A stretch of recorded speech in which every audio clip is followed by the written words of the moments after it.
Good evening, everyone. Welcome. So great to see everyone joining here. I see students, alums, incoming students. The founder of our school is here. Put him on the spot.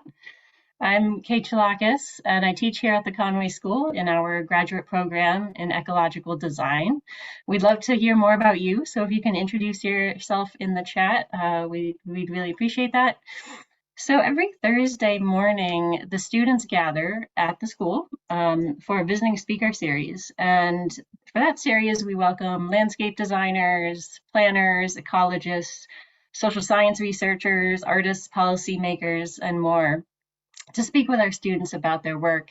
And usually these events are not open to the public, which allows the students to have this kind of candid, intimate conversation with the speaker. But upon Conway's 50th anniversary, we really wanted to open up this conversation, bring a broader community in. The theme of our 50th year is past, present, and future. And today we are very much in the present. What are the topics, challenges, and opportunities that we encounter in ecological design and planning? So while Zoom webinar with 50 or so people is different than our weekly gathering of 20, we really want to extend a warm welcome to everyone in this Zoom space today and hope that you find this discussion educational and thought-provoking. In the winter term of our one-year program, our students are working on projects at the planning scale for real clients. And those projects might look at farmland conservation, green infrastructure, multimodal transportation, access to urban green space, wildlife connectivity, and so much more. All of these topics involve that relationship between people and the land. And this relationship is complex. Just last week, our students spoke with a social science researcher, Dr. Cassandra Johnson. I highly recommend everyone check out her research, US Forest Service Station. And she spoke about the relationship between green space, redevelopment, and displacement of low-income communities.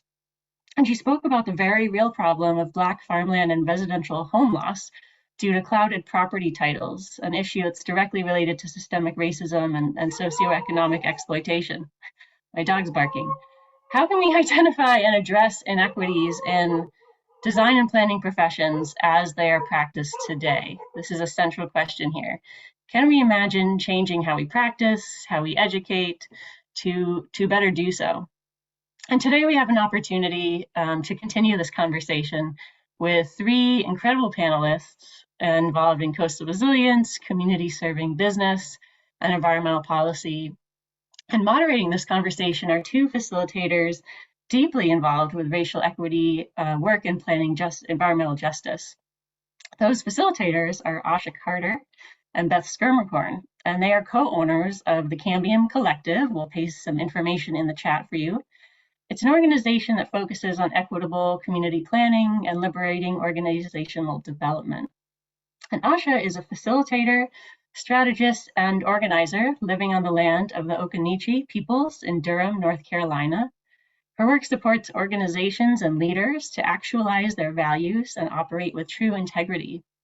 Beth is a Conway alum from the class of 2013. Beth is a facilitator, organizer, educator, environmental community planner living in Baltimore, Maryland, on the lands of the Cedarville Conoy Band of the Piscataway peoples. They work closely with white and multi-identity organizations to identify what their racial equity and justice longings are and move towards them in right relationship with each other. So learn more about them and their work at cambiumcollective.org. And as the panel starts, please use that Q&A feature at the bottom of your screen to submit questions and comments. I apologize for the dog barking earlier, but we'll just maybe make this a little more informal. Welcome to Thursday evening at the Conway School, and I will pass this on to our fabulous facilitators. Thank you so much, Kate. Thank you for the intro. And thank you to Conway's Anniversary Planning Committee for inviting Beth and I to moderate this conversation tonight. To all the attendees this evening, good evening to you. We're excited about this conversation and the opportunity to host it this evening. So as was mentioned in Kate's intro, the intersections of racial equity, racial justice, climate change, and environmental justice are ones that we are deep in every day with our work.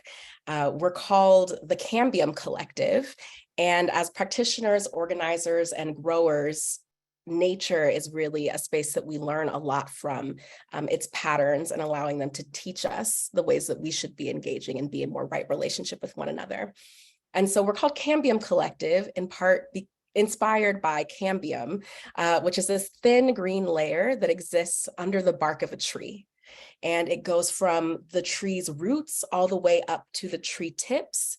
And it holds this tree together and nourishes it. It transfers nourishment inside of the tree, and it also helps the tree grow outward and for it to expand and grow in its bark. And so when you see tree rings, you're seeing the growth of cambium over time. And that cambium is letting you know about the history that this tree has been through and is consistently getting information from throughout the mechanism, throughout the organism to communicate to one another and to really make sure that the inside of the tree is really well nourished and in alignment with the outside of the tree and with the way that it grows externally. And so that's really the way that we think about our work with organizations and being able to help them have deep internal integrity and make sure that that lives outside as well.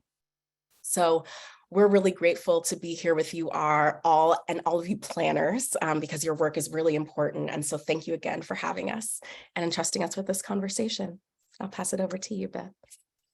Hello and good evening, everyone. I want to send a special hello to all the current students who are currently in the process of your year at Conway. And I also want to extend a special hello to anyone from the class of 2013. Welcome, everyone. So glad that you're here. And I'm both excited and honored to be with you all moderating this panel as an alumni of the Conway School on the year of my 10-year graduation anniversary. Our panelists are leaders working at the intersections of racial and environmental justice. And so it's also such an honor to be able to be in conversation with each of them this evening. The name of this panel is Who's at the Table? It's a common question that we hear when decision makers are interested in engaging in the perspectives of the people most directly impacted by their decisions, especially when decision makers are receiving feedback or pressure from Black, Indigenous, Latina, Asian, immigrant, poor, and working class communities who have been and continue to be systemically excluded from decision-making processes. So who's at the table? It actually conjures up more questions for me, some of which are, how do we as planners and designers understand our current decision-making processes? How do we understand existing movements for racial and climate justice and their roles in creating the future? Should we be adding seats to the existing decision-making tables, restructuring the table, or build it anew if we're committed to community power and decisions that will impact people's lives?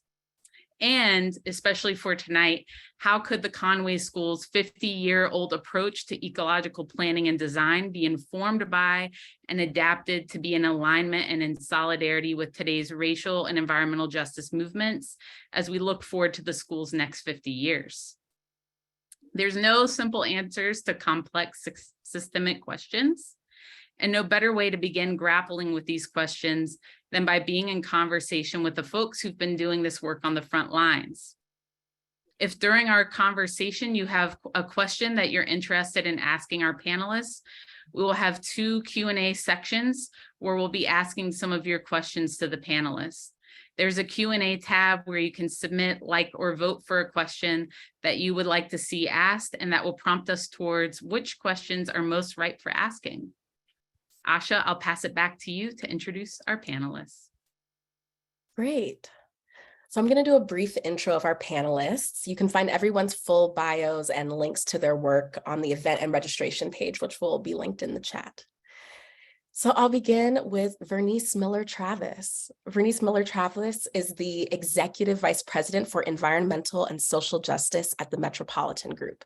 She is a pioneer of the environmental justice movement and has worked at the intersections of environmental, racial, and social justice, as well as community revitalization for over 35 years. She is a co-founder of We Act for Environmental Justice and a contributing author of the landmark 1987 report, Toxic Waste and Race in the United States. Vernice is also an urban planner and a recipient of the Columbia University School of Architecture and Urban Planning, as it used to be known, Revson Fellowship. Welcome this evening, Vernice. Thank you, Asha. Thank you. Our second panelist is Bobby Boone, who is the founder and chief strategy of And Access. He has a passion for Black communities, which is compounded by his love for physical communities, primarily commercial environments where he sees his educational background in architecture and urban planning come to life. Thanks, Bobby. Thank you for having me. And finally, Magdalena Ayen is the executive director of the Harborkeepers and is an organizer, urban planner, designer, administrator, and an East Bostonian who lives on the water. The Harborkeepers is dedicated to coastal resiliency that goes beyond just the shoreline and reaches into the community itself and all of the issues facing it. Welcome, Magdalena. Thank you, Asha. It's a pleasure to be here. Great. Thank you, all three of you, for your commitment to this work and for being here with us tonight. We'll go ahead and get started. So we're going to begin with just some level setting about the problem that we're discussing how to address. What does environmental racism look like?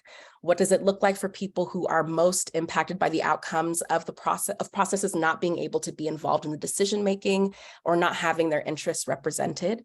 And what are the impacts of that on an everyday basis? We're going to start with Vernice Miller-Travis. Thank you, Asha. And I thought I would share some of the writing of Dr. Bunyan Bryant. Dr. Bryant is one of the foundational scholars in the field of environmental justice. He used to lead the environmental advocacy program at the University of Michigan School of Natural Resources and the Environment, now known as the School of Environment and Sustainability. For 40 years, he led that program and has inspired lots of folks. But one thing he identified early on in his work was that people at the community level knew what they were talking about in terms of trying to describe a sense of loss, a sense of intentional discrimination, a sense of inequity when it came to resources, natural, built, and otherwise. But they knew what they were experiencing, but there was no uniform language to define that. And so people began from local efforts, people began to evolve a conversation about what we now call environmental justice. And the first place that conversation really took off was in Warren County, North Carolina. Warren County last year celebrated the 40th anniversary of the sort of foundational organized effort to really address environment and race. They began to talk about environmental racism, and nobody knew what they were talking about. So this is how Dr. Bryant defined environmental racism, which is really encapsulating what communities were talking about. It is an extension of racism. It refers to those institutional rules, regulations, and policies, or government or corporate decisions that deliberately target certain communities for least undesirable land uses, or LULUs, resulting in the disproportionate exposure of toxic and hazardous waste in communities based upon certain prescribed biological characteristics. Environmental racism is the unequal protection against toxic and hazardous waste exposure and the systematic exclusion of people of color from environmental decisions affecting their communities. So as we began to articulate that notion of environmental racism, and with a particular focus on US EPA, the response came back with a conversation about environmental equity. So we were talking about racism and they came back with equity. And this is how Dr. Bryant encapsulated that conversation about environmental equity. It refers to the equal protection of environmental laws. For example, it has been shown, and I should say that this book that I'm reading from is Dr. Bryant's self-published book, Environmental Advocacy, Working for Economic and Environmental Justice. He self-published it in 2001, I think, but it's capturing decades of conversation. So back to, so I'd say that because some of the examples are a little dated. For example, it has been shown that under the Superfund cleanup program, abandoned hazardous waste sites in minority areas take 20% longer to be placed on the national priority action list than those in white areas. It has also been shown that government fines are 6 times greater for companies in violation of the Resource Conservation and Recovery Act in white communities than in Black communities. This is unequal protection.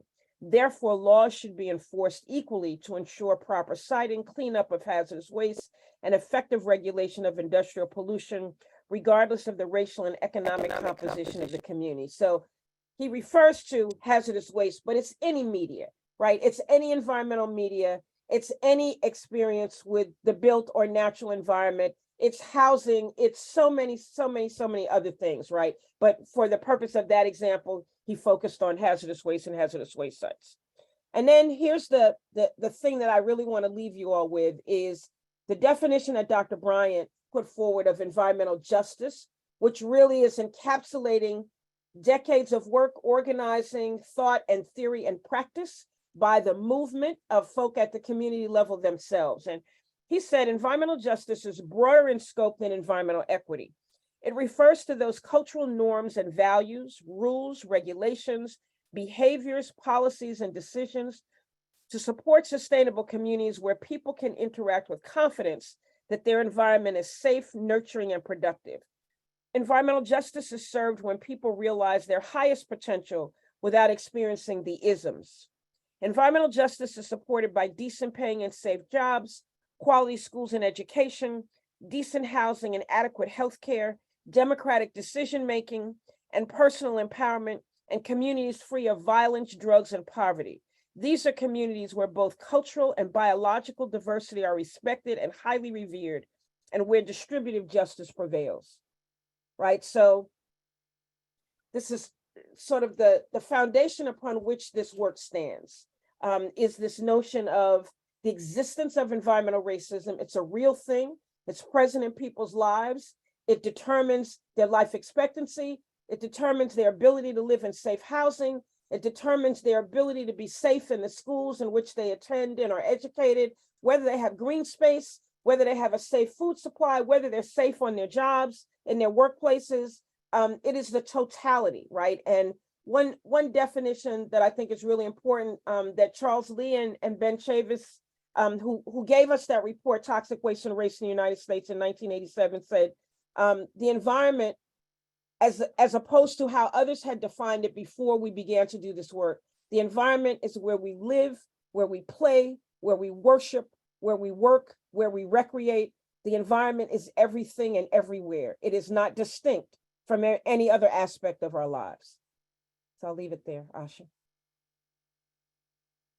Thank you so much for that, Vernice. So much rich information. I really appreciate your environmental justice versus environmental equity. Maybe we can come back to that at some point. That's really useful. Bobby, would you like to jump in here? Yeah, of course. I think, that was an amazing landscape, right? And I think one of the things that I talk about in my work is environmental racism as it relates to access to goods and services, right? And so this is your access to grocery, access to barber, access to clothing, all the things that you really require in order to live day to day, and how that's historically been exclusive to affluent communities or more aligned with and greater provisions in affluent white communities, and figuring out strategies to really understand, one, what the root is of this, behavior. Largely the site selection practices of brands are really rooted in aligning with areas of higher income, it's to educational attainment, which have systemic issues historically,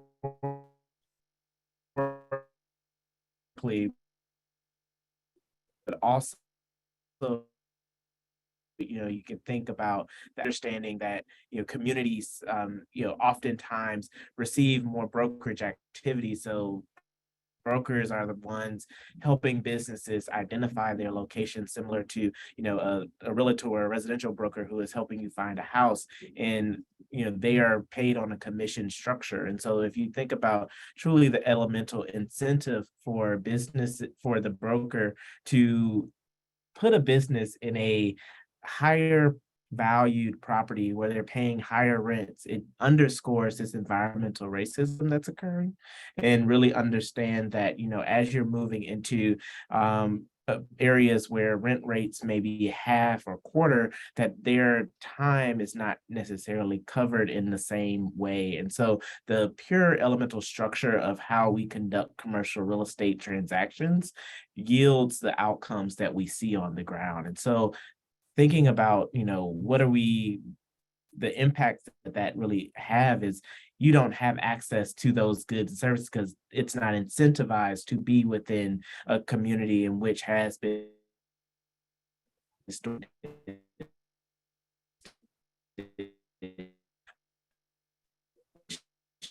has economic outcomes that. Oh no, Bobby, I think we lost you. Can you say your last part just one more time? So sorry. I am in the airport and this internet is going in and out. So I'm sorry.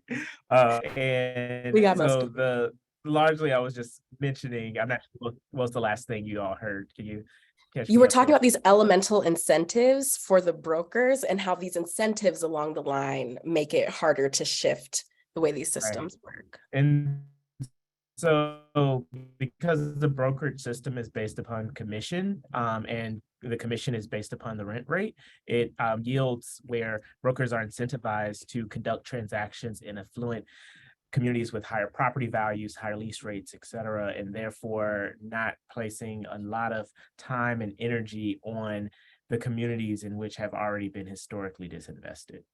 So it's, building the system that continues to exclude, and that exclusion process in the economic sense being environmental racism as well. Mm. Yeah, thanks so much for giving us some of that breakdown on the incentives. And so it seems like it would require people to either work against their incentives in line with their principles, or for there to be other incentives created. Exactly. That's really helpful. Well, thank you two for giving us that overview. Yeah, Asha, can I add one little Please. thing?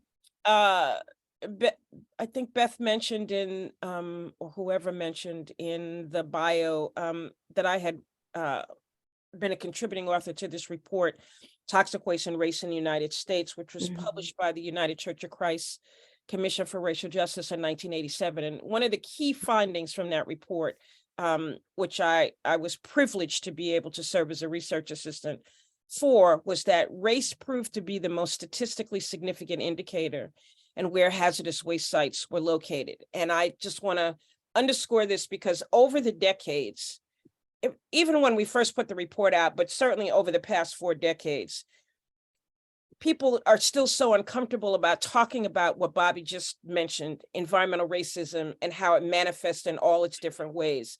So in an avoidance or a lack of desire to really confront the undergirding issues that set these systems in place and perpetuate them, people wanted to talk about environmental equity, right? Or they want to talk about poverty or lack of socioeconomic status and all the other things. And so I just want to say this one thing about our report, which I was so privileged that this was my role in the report, which in writing the report, which was to look at about 120 different variables: level of educational attainment, home value, high school graduation, and on and on and on and on and on. Race being one of those 120 variables.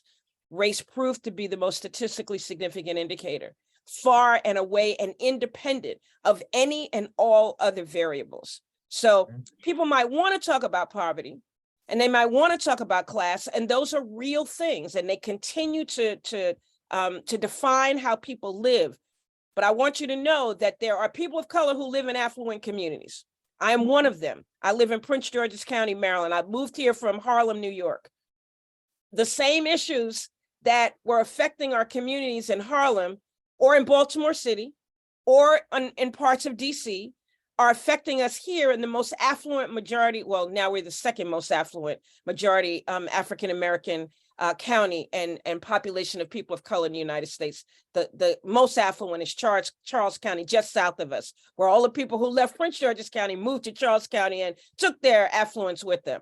But my point is that this is one of the most affluent communities in one of the most affluent states in the United States of America. And still, the issue of exposure to hazardous waste, high levels of air pollution, traffic and highways that go around, through, and by our communities, highest incidence of COVID, highest rate of death from COVID in the state of Maryland, far higher than Baltimore City. All of those issues still continue to afflict people of color, no matter where they live in these United States and the world over.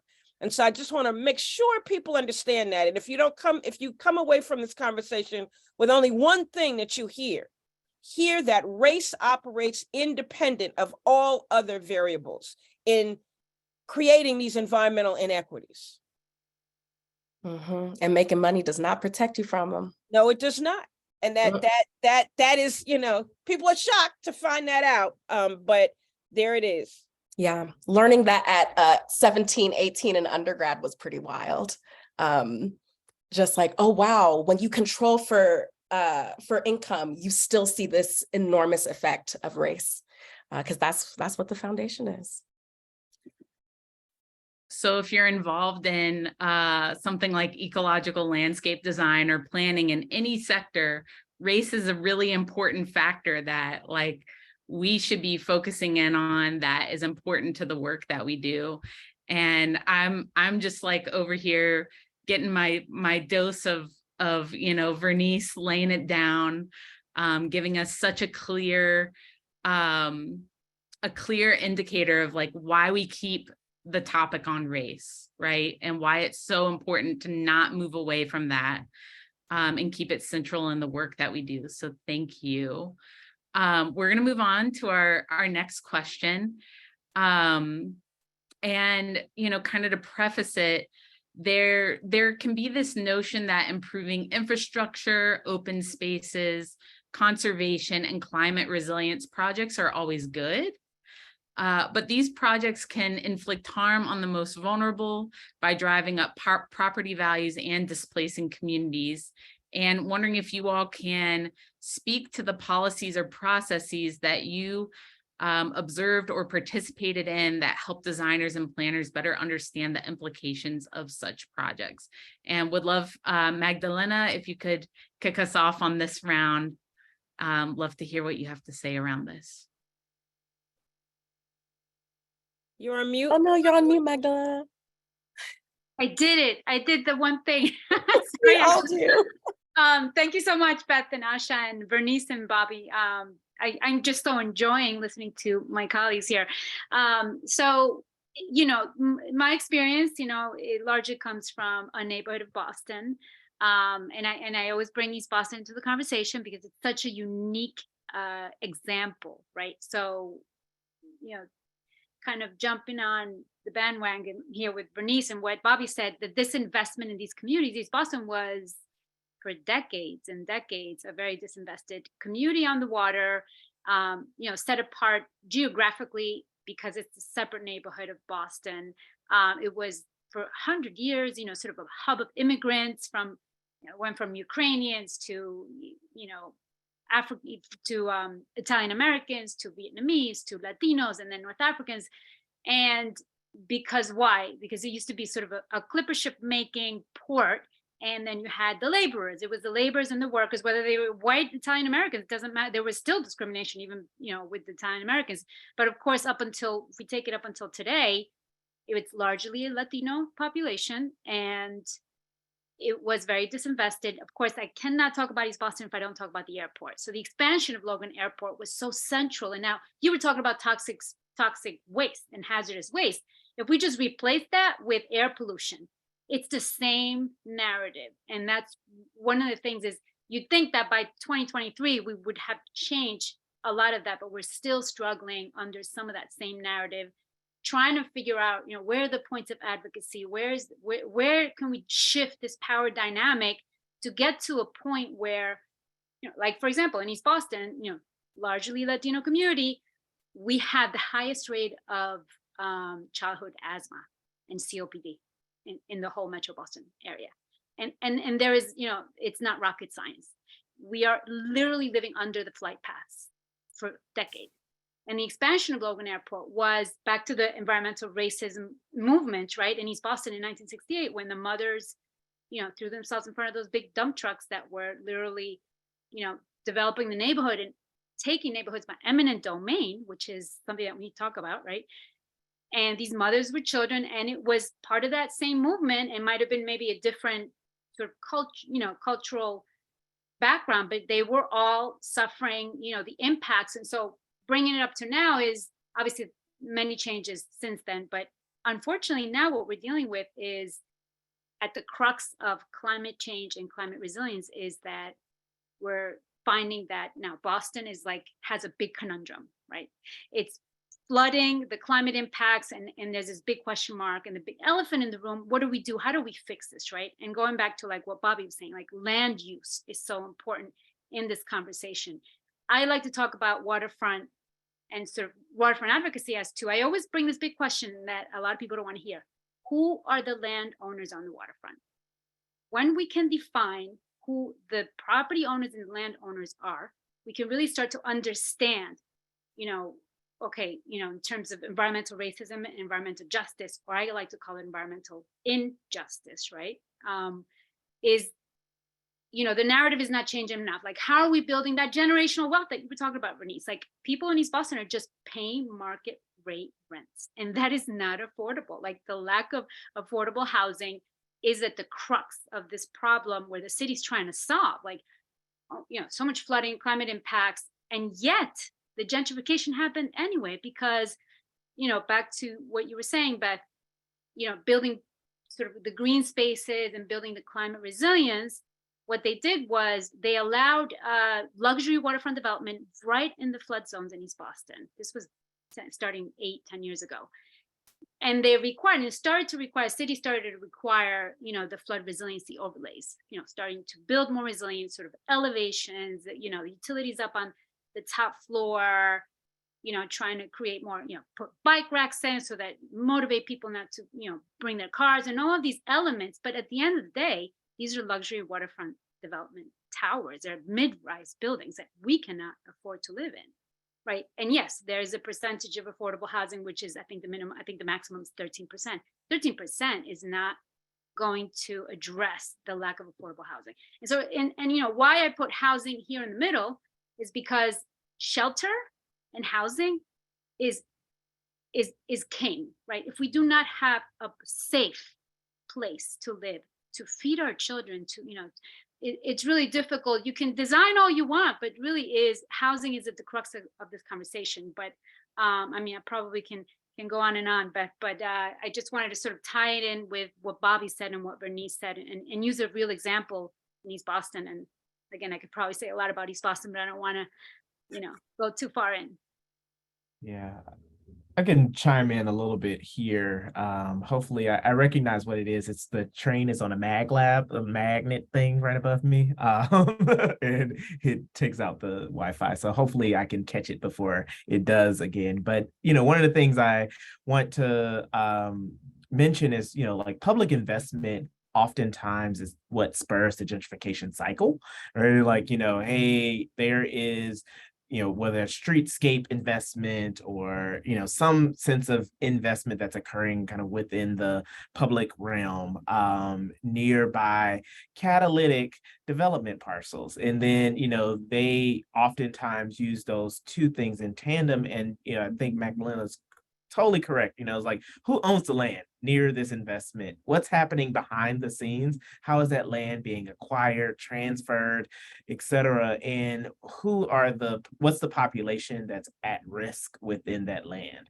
And so, from my perspective, it's oftentimes looking at it from a retail and commercial landscape, which that has started to become a conversation more prevalent alongside residential. But oftentimes you have to start with this data of ownership, but also understand that many a times there are other indicators that are happening in the surrounding community that you can start to look at in terms of understanding the household changes, what's the increase of ages 25 to 34 within that population share. Are there specific changes as it relates to the business mix that's occurring on the ground, and how does that inform kind of where the future of the community is headed, and then what the asking rates and the actual lease rates for the renter business owners or the legacy residents, et cetera,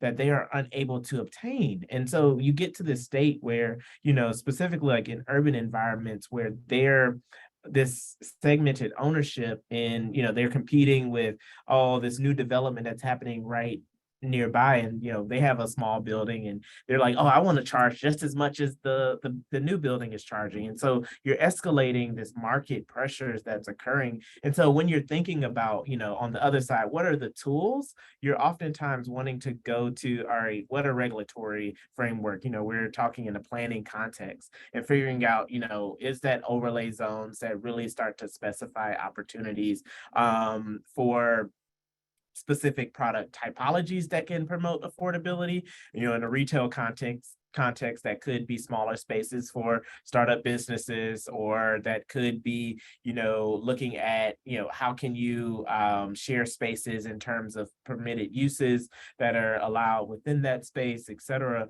in order to ensure that businesses can sustain long term.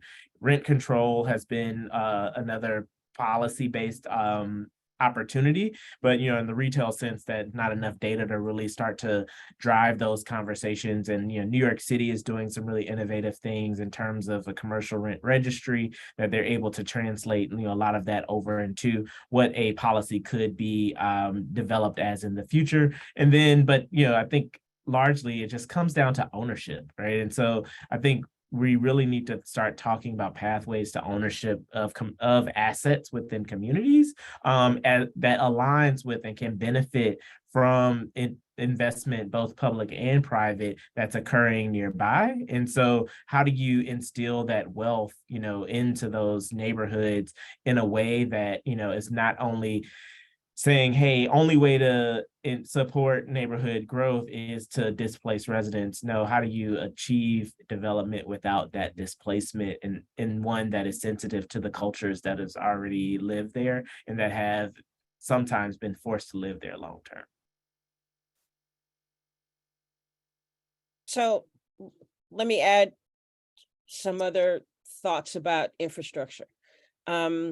Infrastructure is the source of our problem. And by that, I mean, you need infrastructure. In a modern society, you need infrastructure, right? You need wastewater treatment. You need, mass transit. You need bridges to connect one place to another. You need all kinds of things. You need sanitary waste collection and processing. You need all kinds of things to live in a modern industrial society.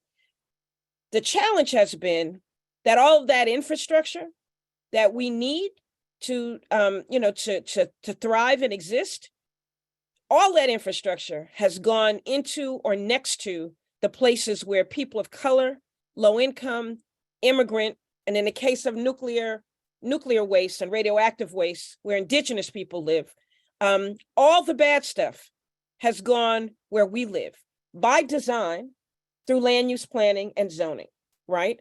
And all the good stuff has gone in white communities. They don't always have to be affluent, but they're at least on average middle class and upper income. But it's like people drove by, and everybody who's ever driven into New York City across the George Washington Bridge, when you come down the highway and you get to a point and there's this humongous structure, and what you might see from the highway is the park on top. What you don't see underneath is the sewage treatment plant treating 180 million gallons of raw sewage and wastewater a day that was designed and built with no odor control devices. Who does that? Who does that? Who does that? People who are incredibly cynical about the 100,000 Black and brown people that live across the street from the sewage treatment plant. So in 1968, it was interesting, Magdalena, when you mentioned that struggle in East Boston.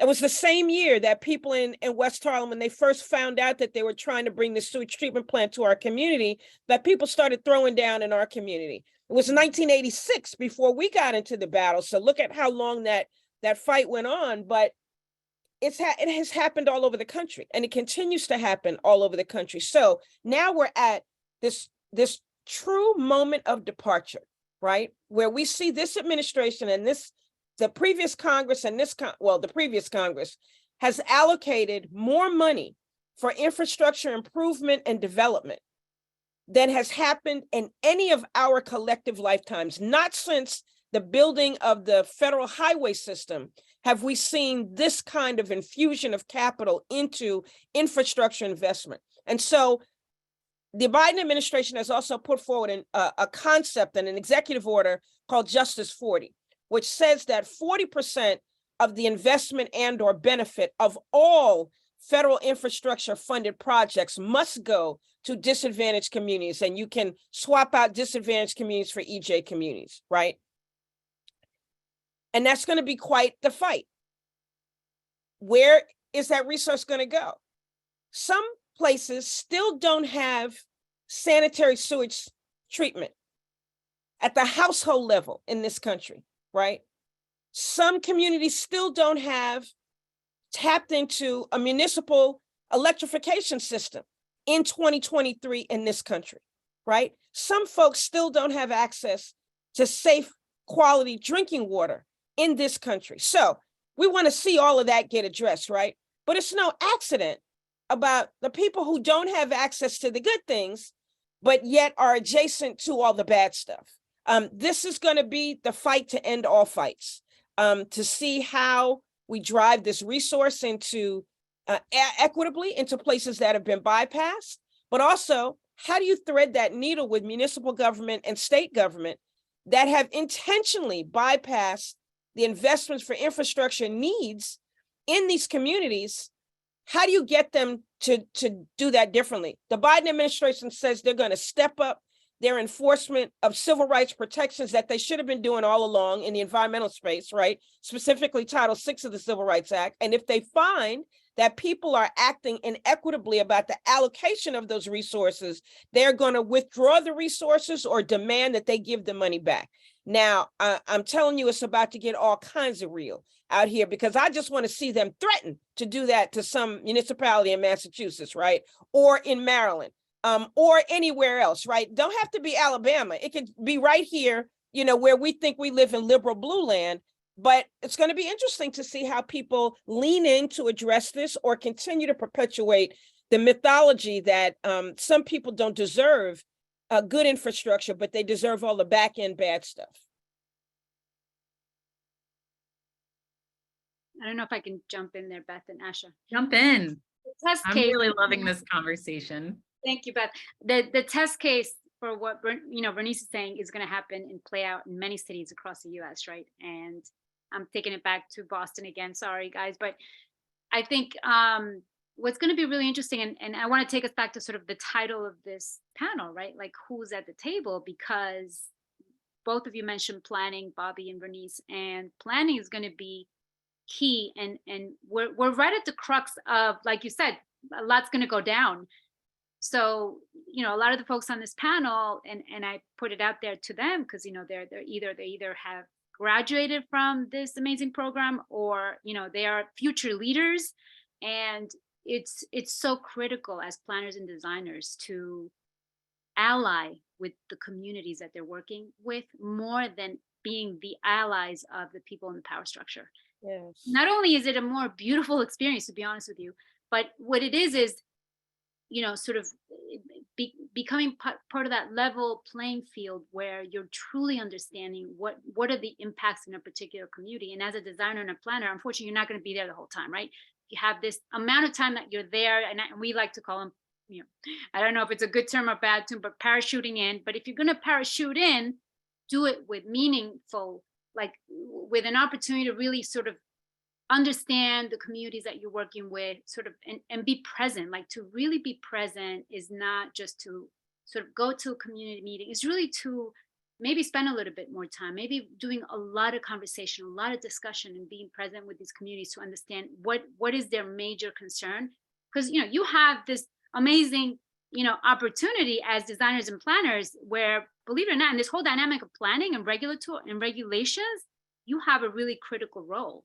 You have this knowledge that a lot of times people in communities do not. There's so much to unpack with regulations and with planning processes. It's like like soil on top of soil, and then it gets compacted. And it's really hard to break up that soil, right? It's the same concept. You have all these plans. You have the MEPA process. You have federal regulations. You have state. You have municipal, and sort of asking people in communities that may not even have those backgrounds to really try to unpack all of these planning processes to try and decipher and figure out, okay, where should we be advocating, is really like, it's really an unfair thing, because we don't have consultants on our side. We don't have the funds to really help us with sort of deciphering planning processes, and then sort of saying, okay, this is where we're at, this is how we're going to advocate, and this is how we're going to go there. Because the developers, they have their lawyers teams, they have whole teams of lawyers, right? When you talk about real estate, the exchange of land, right? They have the whole, we don't have that at community. So, the more we can arm ourselves with the people who can be our allies and could advocate for us as they're part of this process, I think is a beautiful thing. And if there's one message that I leave, is the people on this panel who are listening in, thank you. And if you could take that message, and as you go into these communities, I think you're already doing it, just continue to do that work with us, and help us elevate this to a higher level so that we can have more justice. Yes. I agree. One last little anecdote, I'll keep it less than a minute, is actually what I've learned through my professional career. I am one of those consultants, right, that, oftentimes have come in with the technical expertise, but can't remain because I need to make sure I can share this technical expertise with those on the ground doing it. And so understanding that role, but also understanding that, I came from a planning education background, and I really realized that what's occurring, to the last point that was made, is a real estate development educational background. So we're leveraging policy-based tools for capital market-based conversations, and trying to regulate those those outcomes that oftentimes occur. Some of the things that are public infrastructure based, it's not solely that, but within my landscape of commercial development, it is. And so thinking strategically about understanding what you need to know that from your opposition in some instances, right, of that, how they're navigating what, the first example I gave around the brokerage system and why it yields environmental racism. It's how do you get to that level of understanding so that you can now say, hey, I know that I'm working against this type of environment, this type of system, in order to really yield the outcomes that I want. Thank you. Thanks for this conversation. And there was something, Magdalena, I think what you just said was really it just hit me, because as a planner, as somebody who's been through the Conway program, a lot of times in the planning process, communities aren't hearing about a development project until it's well underway and very difficult to stop. And I feel like what you're saying is like, there needs to be a change in the process, right? That community should be talked to from the beginning. And there really should just be ongoing relationships with and in communities. And as I reflect on that, and some of the work that I've done, I actually keep coming back to the Conway process and the design process in particular, which starts with observation and then moves into assessment. And so as Conway alum and students, we already have this really beautiful process that's been around for 50 years around how we work with land and how we get to know the land. And I think that there's just such an opportunity to adapt that process as we work with communities as well. Like, how do we really get to know a community in the way that we really get to know a site? There are different tools, right, and skill sets that we need to know. A lot of them are about humanity and humility and listening, but the process can be similar. And if we enact that process, what types of changes, what types of advances will we have, and how could the landscape of a community look different? So very excited about this conversation and how it intersects with, the community that we're speaking in. We're going to move into our first Q&A segment. And I'm starting to see some questions populate. And I have one to get us kicked off. What are the ways that planners and designers doing the work bring these disparate groups who control the real estate and who are impacted into conversation, especially with the power dynamics inevitably present?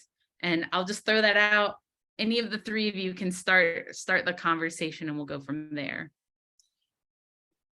Well, it depends on, unfortunately, a lot of it depends on what the political leadership is at the local level, right? So you can have enlightened political leadership. You can have developer-oriented political leadership. You can have political leadership that that ignores the needs of poor and working class communities, thinking that they don't contribute as much to the tax base, which actually is not true, right? Poor communities pay more in taxes on everything than more affluent communities do. But so that's why it's important to pay attention to local political leadership, right? Because they control the local land use process. And the local land use process will set in place the demarcation of certain places, the degradation of certain places for generations to come. So you need enlightened political leadership. And, people get very frustrated with our local leaders, and for good reason, because people tend to respond to the same groups of influential people that have money and power and position, and overlook other folk. But you got to get in that mix. Another place that people really need to exercise their voice and their presence is in local planning boards. And almost every jurisdiction has local planning boards. New York has 54 local planning boards. I was on my local planning board for 10 years, and bitched and moaned about doing that until our county executive, who I was out to dinner with one night, said, Vernice, just over dinner, she said, I hear you complain about the local planning board a lot and how they made decisions in the 60s to invite that sewage treatment plant uptown. But who appoints people to the local planning board? And I thought about it and I said, well, that would be the mayor and the county executive. She said, that's right. And I'm the county executive and I could appoint you to the local planning board. And, the food caught in my throat because I knew where she was going with this, right? And before you know it, she appointed me to the local planning board.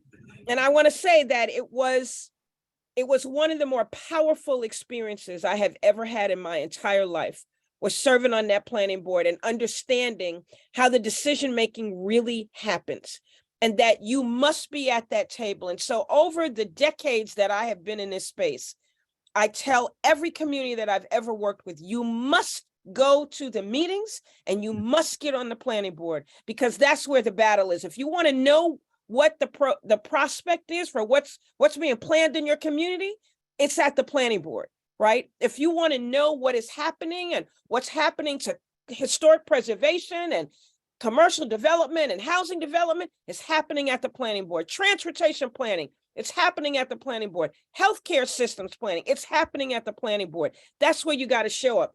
Nobody wants to go to those meetings. Hell, I didn't want to go to those meetings for 10 years. The worst freaking meetings I've ever been in my life. And there's nothing like being in a planning board with two different demographics, right? So the Columbia University community was in my planning board, mostly white and affluent. And the West Harlem community was in my planning board, mostly Black and Latino, not wealthy, right? And we had race wars at every freaking meeting, right? And we couldn't get on the same page until finally I said, you know what? We're just going to sue the city of New York for what they're doing up here. And then everybody got real clear, right? And we built a nonprofit to really help people focus on what is important. Keep your eyes on the prize. Show up at the planning board, y'all. Do that. Tell people to do that. Get on those planning boards. It's life-changing. And it's so important. And it's also incredibly boring, but you got to do it. Yeah, a lot of this is incredibly boring stuff, right? It's reading through the documents. It's really understanding kind of like, what the structures are in place in order to make the decisions. And, I think, coming out of school, you're like, hey, I'm a planner on staff. And, I'm trying to like make inroads with the development community. They're oftentimes guarded about anything that they're going to be doing. So just know that up front and understand that, hey, how can we build relationships, through whether that's planning board, whether that's through, or starting to advocate and create grassroots organizations that are advocating for respective issues that work alongside these governmental bodies. Because what have been found in many instances is there's government offices along and have like a strong advocacy organization that's non-governmental, and they create this relationship, right, of like the advocacy organization is really pushing them, the government agency, into action, and they are able to listen because it's like, hey, it's a priority or it's going to be a PR issue, right? It's like, and these elected officials don't want the PR issue that sometimes come out of it. And so how do you use that advocacy, but also with people in place, such as on the planning boards, et cetera, as you're going through these conversations?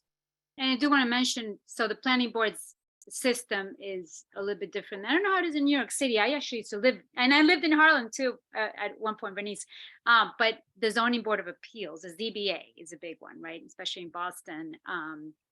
And political. Speaking about political leadership, I do want to say that Boston has been going through some level of transformation. We have really good political leadership right now in place. The city council has made like such a change in the last 10 years. It's incredible. Like, nothing against white men, but like we went from like a lot of white men to like a whole diverse city council that's unbelievable. And it's not just the ethnic diversity, but the diversity of backgrounds and the knowledge and the background of these, elected leaders. And now we have a very progressive mayor. And she just made an announcement yesterday at the City of Boston State of the City address about the changes that they are actually making with the BPDA. Traditionally, and I don't know if it's like that in New York City and other cities, but the Boston Planning Development Agencies, which used to be the Boston Redevelopment Agency, the BRA, and they did a whole, they sort of did a whole marketing campaign to change their name, which, the BPDA is critical to this land use planning process, right? And they've been functioning, unfortunately, for many decades as an almost like independent agency that's not even a department of the city.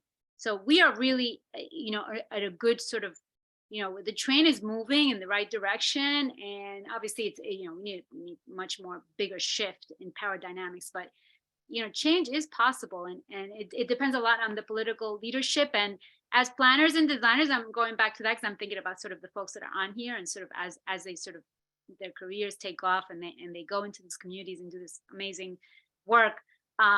It's really difficult to make that assessment. So Beth, you mentioned the Conway method, right? Like it is, I forget, was before the assessment, you said it was observation. Observation, right? And I would even put in between it, not that I want to change up the wonderful process you already have, but observation, some level of engagement there. before the assessment, right? So like the interfacing, the interaction with the folks on the ground doing the work. And Vernice, I want to go back to a point that you were saying, and you too, Bobby, these meetings are incredibly boring and taxing, to be honest with you. I don't know if it's incumbent upon, local people who are probably underpaid and overworked to really always, the problem is that there's this gap, right? Like they're underpaid, overworked, they have to take care of their families, other issues, like there's mental health issues, there's, physical health issues. And on top of that, we have to go to these meetings and try and decipher all of this technical stuff, right? Like I think it's really important to support local nonprofits, local groups, the support mechanism from the big funders and the big, private foundations. They have the money, and, they should really think about we call it a support mechanism, which is, yes, we're extracting from communities because we want them at the table, but think about what it requires for those people to sacrifice their personal time to be at an evening meeting. Is it a mother with 3 kids who's like totally stressed out and she doesn't know she has a babysitter, or like, we really have to think about sort of all of these factors. And, people want to be at these meetings, but they may not have the time or the bandwidth, or going to this meeting could actually create a problem in the family dynamics. And so then we have to construct those processes so that there's space for people at every income level and with so we did a planning process for the District of Columbia Department of the Environment, a planning process around climate resilience in a heavily segregated sort of separate part of the city, Anacostia, literally on the other side of the river, separate from the rest of DC. And we compensated people for transportation. We had childcare.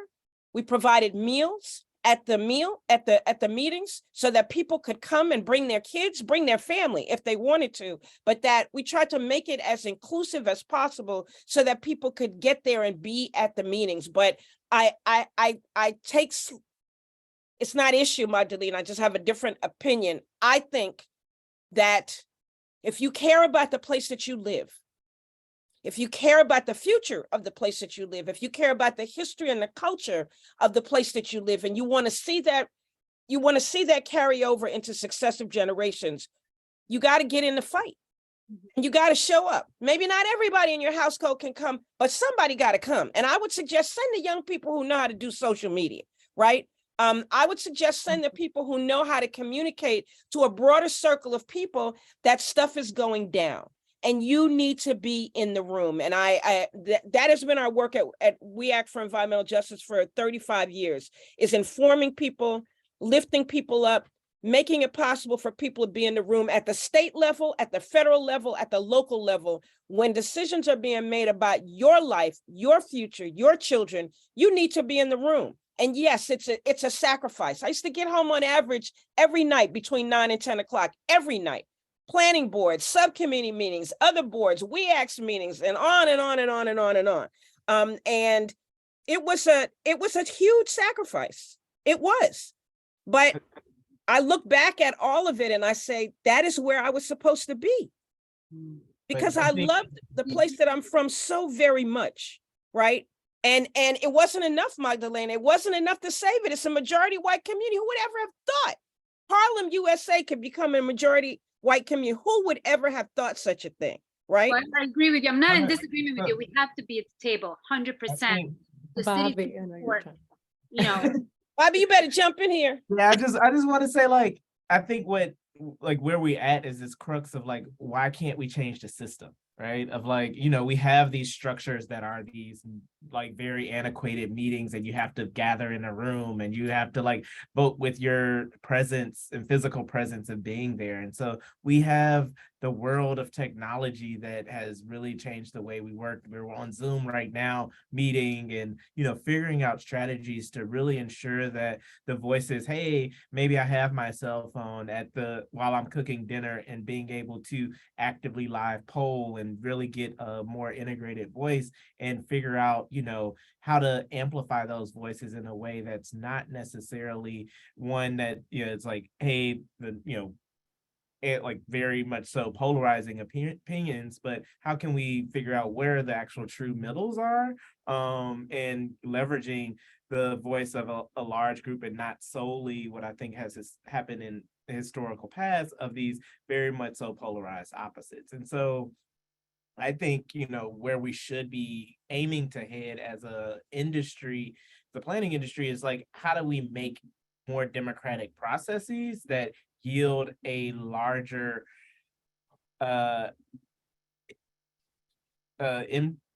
engagement across various segments of the community, and recognizing that yes, that's going to be a power play, and it's why these things are probably continue to be structured as they are, because like, oh, we want to continue to exclude that single mother of 3 that saying, hey, I can't handle one more bit of stress in my life, and so I know I can't make it to this meeting. And so these exclusionary practices that we have that are informed by municipal codes and things that are happening at a very higher level of government that's oftentimes politically informed, and figuring out, back to Vernice's initial point, how do we get the ear of those individuals to start to make those changes that looks different strategically.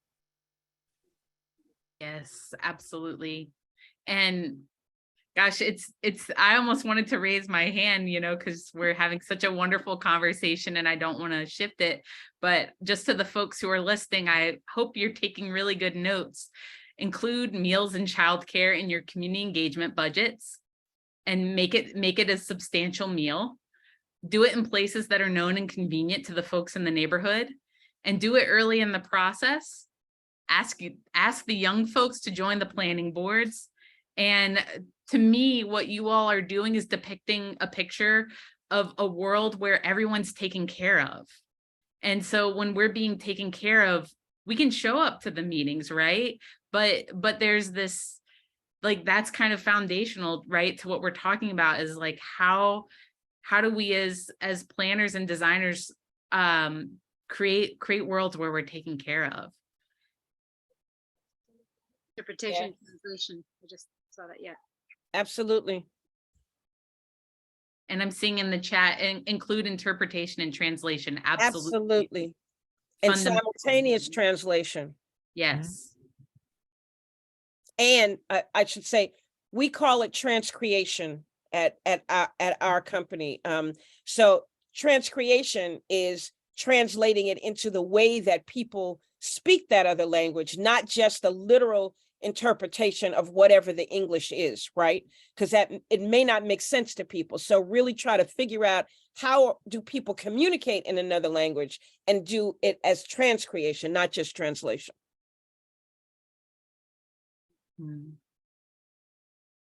Thank you. So we're going to move into our next question, and I just looked at the time and I was totally blown away with where we are with time.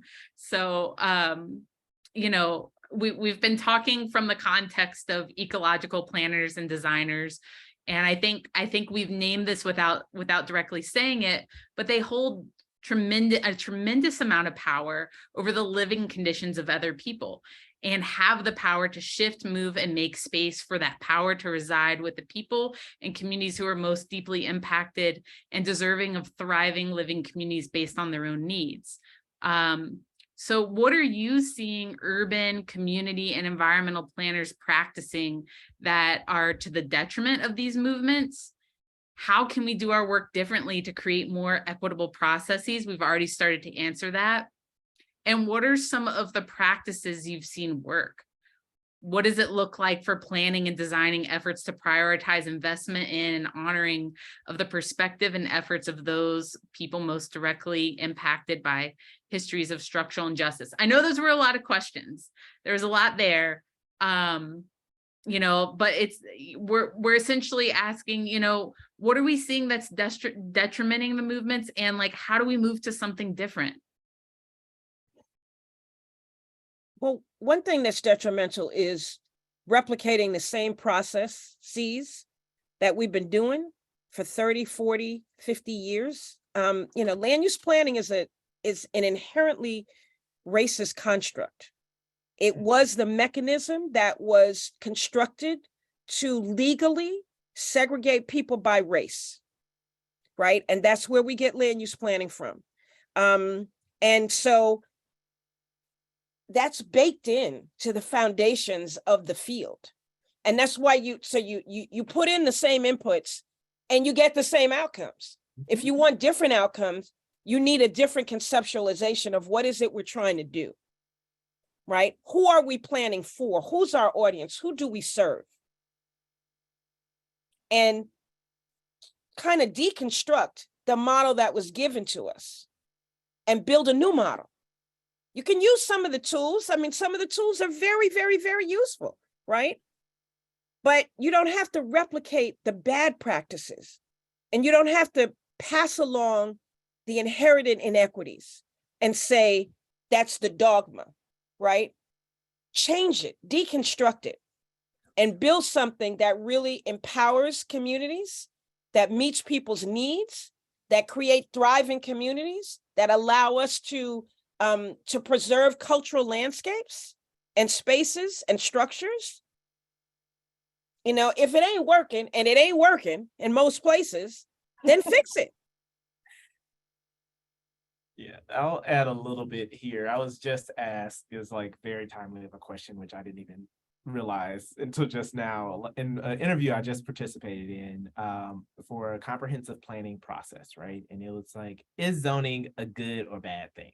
You know, and it was very like, all right, you know, dive into this in a very short, you know, description. And, you know, where I landed was, you know, historically it's been a bad thing. It's currently can be a bad thing and can be a good thing, but you know, I think it's largely a bad thing for, you know, many communities, and really wanting to result in a tool that's much more nimble to real community needs and opportunities, that is not totally driven by the market, right? And so it's like, hey, we're identifying these goals, we know the goals, etc. We have this new opportunity to do something, but no, we have to go through this variance, or no, we have to do this, or like all the things that are inhibiting the growth of communities.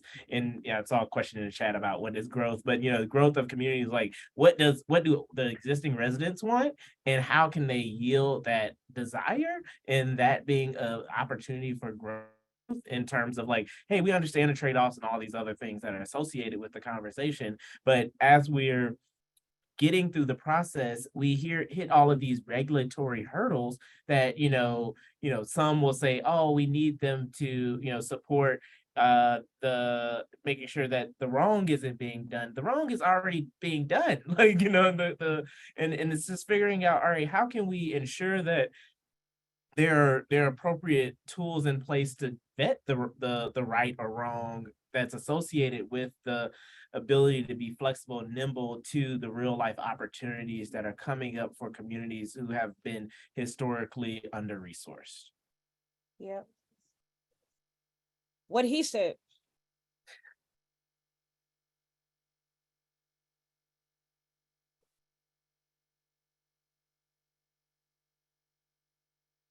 Absolutely. Want to create a tool that's more nimble to the community leads, and just knowing that this is a tool that's been used historically in really extractive ways the whole time. I think what you're saying, like, harm has already been done, like that's what we're inside of. And so what are you doing to address that? Not like, oh, how do we not cause harm? Like, it's there. So what are you doing to? Yeah, one I'll just add a little bit of context to some of it. Like, you know, within the comprehensive planning process, right? You're planning 20 years in advance. You're like, the last 3 years, we didn't know what was about to happen. So it was just like, you know, like if we're projecting that far in advance, we're really, what we're doing is stabilizing the business model of the city government and its tax returns, right? And so in understanding that we can't agitate the customers too much, meaning the NIMBYs or the people with wealth and power, while we're going through this process of stabilizing what our tax base is. And so figuring out strategies really that aligns, hey, within the strategic planning process, which is a comprehensive plan of the land, and the land being what the actual value for the city in terms of a large portion of its tax base, figuring out strategies that align that with the ability to be nimble, which is very difficult for those within power and wealth say, hey, I need to know I'm going to be guaranteed an X% return because you're planning for this type of growth in this community, or you're gonna transfer this land over to me with a land lease or a sale, and we're going to redevelop it to market rate housing, and then put all this development pressure on these existing residents who can barely pay what market rate is or affordable rates are within the community already. And so really understanding how you're able to leverage this idea of a comprehensive plan in a way that, back to this being nimble. And that's where it's just like, all right, figuring out strategies that, doesn't inhibit these growth opportunities in terms of what those community members want. I wanted to add to that. So the strategizing, unfortunately, what happens is the strategizing doesn't necessarily happen with those community folks in mind. So that's one of the problems, is that how do we get to a point where that high level strategizing is happening, right? We have the key folks at the table, which key, I'm saying, like the most vocal advocates, right? Because back to what Vernice was saying, we have to be at the table. We have to be vocal. And before we even get to that, I think the relationship building is really at the core of this, because even, grassroots community advocates can, over time can really build some really good and critical, influential relationships with key people. And that could be within that power dynamic, elected leadership, but it could also be with developers, right? Yeah. I think, I mean, from my perspective, I found that could be really influential, where you have those relationships, and it's trust building. Like the trust building goes all different ways. It's like a web, right? But before we get to that strategy, sort of high level strategy, we need to be able to have those relationships in place so that the people in the places of power trust you, so that they come to you. Believe it or not, it does work to some extent sometimes, and it's happening in Boston. Before the BPDA made, the city made its announcement about how they're going to restructure the BPDA, they had a series of conversations with people like me and all the neighborhoods of Boston, where we sat and they were very, like, it was all about these key advocates and what we were expressing. And we all had the same message: displacement, lack of affordable housing. That's at the crux of the problem with planning and development. And, hopefully this is, hopefully I'm starting to see the results, but, those, if we didn't have those key relationships, we weren't at that table, back to the title of this panel is probably, we wouldn't have had that level of influence, even though we're not developers and we're not, big sort of planners in the city, but, relationship building is really at the core. So let me just add something about the table, right? The first Black woman elected to Congress, Shirley Chisholm from Brooklyn, New York, said, if they don't invite you to the table, bring a folding chair and make your own space. If they won't let you sit at that table, build your own table. So you know what we did in West Harlem? We built our own damn table. And now everybody and their mama wants to sit at that table with us, right? We do our own planning processes. We try to do it in concert with the community board. Sometimes the community board is aligned and sometimes they're not. But we have done a planning process to reimagine the last remaining part of the waterfront and on the Hudson River in West Harlem that's not developed. We had a plan for that that's coming to life. We are planning to revitalize and create an intermodal rail station on East 125th Street, the main commercial thoroughfare and transportation corridor in Harlem, to connect several new lines, but use some of this transportation infrastructure money that's coming from USDOT now, so that we do something more than just build another freaking tunnel from New York to New Jersey. That's going to suck up all the money, but there are other needs that communities have besides that, right? We have to get imaginative about setting our own tables, creating our processes. And somebody dropped in the chat, and the chat is on fire, by the way, stabilizing local economies through aiding small businesses. Small businesses have to be in that conversation with us, right? Local property owners, small property owners need to be in that conversation with us, because we are fighting the same fight about holding on and maintaining to community integrity, right? But with a reimagined vision for what that community could be if it had the things that it needed to thrive. And that doesn't displace people. Now, I know I'm saying a lot, and I talk about this a lot all the time. And then the next question is, so how do you do that, Vernice? I don't know how you do it. I just know you have to be around the table, and you have to have these other people around the table with you. And I think we have to stop drawing the battle lines, right? Everybody is not our enemy. We are all trying to survive at the community level. And so how do we think together collectively? How do we plan together collectively? And how do we get other people in this space with us? But trust me, if you build a thriving table and all kinds of people are coming to that table, eventually everybody's going to want to be at that table with you, right? And I've seen that happen again and again and again. And yes, we're not resourced the way we need to be, but we make it happen. And now we are driving some of the vision for what's happening in our own community. And our community is in freaking New York City, right? So it's no small feat, but lots of communities in New York are doing that. Lots of communities of color and low-income communities are doing that because we do have a process. Somebody mentioned earlier in the chat or in the Q&A to talk about the ULERT process. I'm not going to spend a lot of time talking about that, but we have mechanisms in New York that people have fought for, starting with Jane Jacobs, to create these mechanisms to give some of that power to folks at the local level. What we cannot do is cede that power and don't show up and don't use it and don't deploy it. Yeah, I love all of that. It's like I gotta take a moment to breathe and like take that in a little bit. What I hear is just like the power of organizing, and like, recognizing that, if a unified voice and the role that could play in terms of a lot of these processes, and it's very hard for a developer to fight against those organized groups, right? Or hard for many private or public capital to actually fight against that because it's so like well-oiled and organized. And I think, moving that, to like, what does that look like for a respective community, really understanding who, I think, one of the critical things is like getting that work funded, which is, where a lot of the challenges are. Project I just wrapped up in St. Louis was called the We Collab Plan. It was funded by Invest STL, but what they did was saying, hey, how can we just make this a resident-led planning process and determine,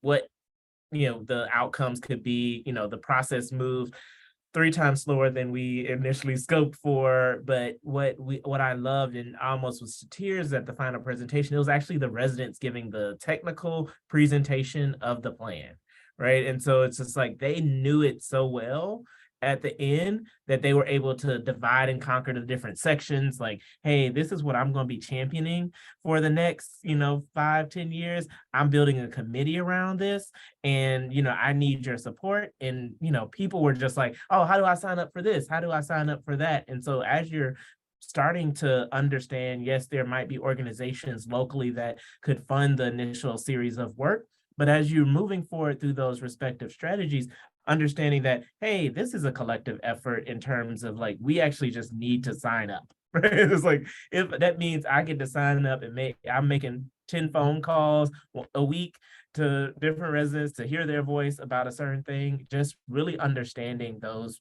outcomes that could be provided. And I would really like to commend like Invest STL. They like have this new initiative where they're giving $20,000 to 50 residents within that community and pairing them with a financial advisor and understanding like, hey, you can invest that into down payment for a home or a business or a wealth portfolio, and doing a longitudinal study about, all right, what does it actually look like just to give people cash, right? We're talking about like outcomes and things. If we can actually start to demonstrate what cash infusions can provide for those who have been in these neighborhoods that have been products of redlining, series of historical disinvestment, etc., we might be able to see, oh, okay, is this something that philanthropy can really get behind? Is this something local government can actually get behind? And understanding the economic outcomes and the outputs in terms of tax revenue, since we're talking about a governmental context for that for those investments. And so I'm really looking forward to seeing where processes like that actually start to create transformational changes, not only physically, but also within the like emotional, social welfare. Yes, yes. Oh, y'all, we got 3 more minutes. So in this time, I'm going to ask you a question and we're going to lightning round it. Do your thing. But our final question, and it's from our Q&A box, and it's the most highly asked question, highly liked question. And this is, how much does the current, and we've already, I feel like, gotten into some of this in our conversation, how much does the prevalent economic model of free market capitalism have to do with these disparities? And if other models would improve equity or justice, maybe, what models could you recommend and how can we implement those on local scales that support equitable access to resources for the shelter? Sure. Is capitalism the problem? Yes, it is. But here we are in the United States of America, right? And in the belly of the beast, as they say. And so I would love to say, as I used to say 40 years ago, let's deconstruct that system. But I don't think that's going to happen in my lifetime. So how do you create alternatives that can give people what they need, but are centered around what people need? I think another community that needs to be in this conversation is the community development community, right? They've done some really great work over the decades. Mm-hmm. And right now, like the National Community Reinvestment Coalition is focused on the reserve banks to make sure that they're propagating fiscal policy that really can lift up and invest back in communities. So there's a lot of people that are working on different aspects of this. My point to your question, Asha, is how do you get us all in a room together to step out of our silos and to think about a process, a system, a way of doing business, a way of doing development and planning and land use and environmental control and public health advocacy that has us all on the same page? And let's not forget the transportation people, right? Because they're killing up a bunch of people, with the current model. So we have to cross some lines and we have to sit in some rooms with people that we don't normally sit in to come to a deeper and better understanding of what is required for this next level of planning and development and organizing and ecological restoration. We are in the 6th great mass extinction, and people are still talking about building shit, right? And we're killing up everything. It just defies logic. But sometimes we have to break out of the spaces that we've been in to sit in rooms with people who don't normally think like us, or maybe even share our beliefs. But this is the fight of our lives. This is the fight of our existence. And it's going to require that we do some things differently than we've done in the past. Yeah, I mean, I don't know. I wouldn't say we could use an alternative model, right? Because like Vernice said, we're kind of in it, right? In the belly of the beast. But some mechanisms, right? Utilizing some mechanisms, like, for example, rent stabilization, like Boston doesn't even have rent control, right? But they voted on that decades ago where we could have had it, right? So that's a mechanism that's being looked at by the mayor and seriously looked at to see if rent stabilization policies could make a difference. For example, the increasing the maximum affordable housing when they develop, right? Like, why is it 13%? Why can't it be higher? I mean, the developers and real estate community says, well, because it's more expensive and there's no funds to make it higher than 13%. But if the city makes it a requirement, and some cities have 20%, and that could make a difference for hundreds of families, right? So, I mean, there are some mechanisms and tools I think that we could use. And from as an environmentalist, like in the city of Boston, like not feeding into the capitalist society, right? Like the buy nothing projects, believe it or not, the buy nothing projects I think are amazing. Like trading and bartering and not buying new products, so that we see the big ships coming into the port of Boston, like they're just transporting things made in China, made in plastic, right? That then turns into microplastic. Like, sort of a lifestyle changes, right? We can do that. There are people in communities doing that, and we could do that even in urban areas. But we have tools and mechanisms. I'm not so sure we can use an alternative model just yet in my lifetime either. Vernice? I mean, I want it. I just don't know that it's achievable. Mm. So Bobby, you want to give us you want to be the last panelist? Can you give us what you got to say in about a minute? I hear the time in your voice. You're like, all right, we're here. So quickly, I think, where I hear this intersection right between, all right, how do we lower the cost that people that have been historically disinvested in and have had like economic outputs that are not high enough in order to sustain what is needed in order to grow wealth. And so, one of the things I'm thinking like, all right, how do you transfer, hey, from this buy nothing, you're saving $10 a day, moving that into an economic model where you're investing that within your community and figuring out, there have been community land trusts and others that have been spawned, but how do you figure out a model that can be amplified in a way that could be, whether it's national serving type of banking account or something that really starts to look at wealth generation and investment in assets. That's not just, hey, I have a savings account, and thinking about strategies to create a more exponential growth curve for them. And then there you can, I think we have to get to sustainable revenue models in order to get to true different economic and all these outcomes, and true justice that, is occurring within this capitalistic system, right? And so really diving into those innovations that could occur. There's this rent to own article that I was reading the other day, about, hey, there's a lot of fintech startups that's trying to like crack that, right? But it's a lot of challenges around it and it's structural, right? And so we have to really figure out, how do we tap at this equity piece in a way that's breaking down a lot of these systems of capitalism in a way that, really serves the people on the ground instead of solely just the pockets of the 1%. Talk that talk, Bobby. That's a great place to end. I feel like my neck is a little sore from nodding in agreement so much. This has been an incredible conversation. And I want to end our conversation by posing a question to the Conway community and just generally in, the landscape design, the community planning communities. And it's actually a question that came up in the chat. How can the Conway School students, alum, and landscaping and planning workers in the area better solidify and integrate ongoing practices of solidarity and advocacy in grassroots fights across the state, I'm going to say across the country, that impact environmental justice communities? And while we don't have time to answer this, I want to ask this question to my co-planners and designers as the start of continuing the conversation. Like the conversation that we just had was just the beginning, right?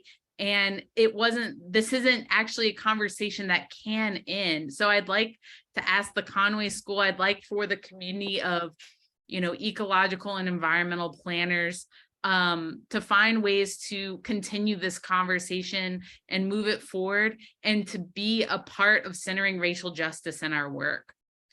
So thank you to our panelists for your time, for your insight, for your expertise this evening. Oh my gosh, I feel so full. And I also feel like a deep hunger to keep going. Yeah, re-energized. Yeah, so re-energized. We know that each of you are very, very busy people, and you made time and space to be a part of this. Thank you so much for making that time and space, and a deep, heartfelt thank you for the work that you do in each of your communities and your commitment to social and environmental justice. It's been such a pleasure to be in conversation. And to close out, I'm very happy to pass it over to Elaine Williamson. Thank you, Beth. That was a pretty incredible way to wrap it up. Thank you to all the panelists and the moderators and everyone who organized this and sponsors, everyone who put this together and made this happen. It was amazing. And there are a lot of comments in the chat about like we could go on for hours. It should be just the beginning. There's a lot to discuss here. It was wonderful.